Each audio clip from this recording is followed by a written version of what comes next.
What's going on, guys? I've got a what is this? I got a 2011 Dodge Journey. I'm going to try to help you out if your AC is not working, if it's not blowing out hot or cold air. So the fuse is in here. Pop this piece off right here, get to the fuse box. And you can pop off the cover like so. There's a few fuses and relays for you to check in here. So let's get to it. There's a fuse puller. A yellow fuse puller right here that will help you pull these fuses out. The first one I want to point out to you, this 10 amp fuse that my fingernail is on, that's going to be for some of the sensors, I believe. That's the 10 amp fuse for you to check right there. Moving on up, there's a 20 amp fuse right there. That's going to be for the blower, for the rear blower. There's also a 15 amp fuse off to the side here.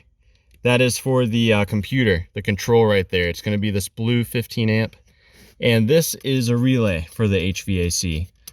I'm not sure if it's for the front or the rear, but I do know that's a relay for one of the blower motors.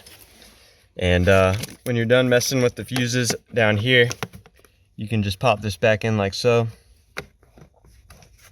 So it just clicks in, goes up, and you put this back. There are a few more fuses and relays under the hood for you to check.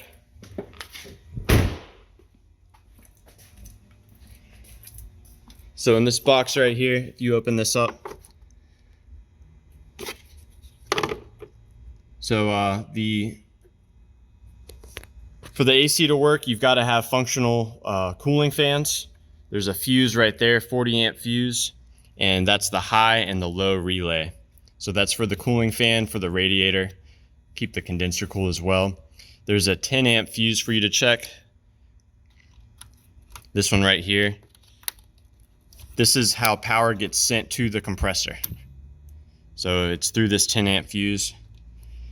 You can check to see if there is power on here.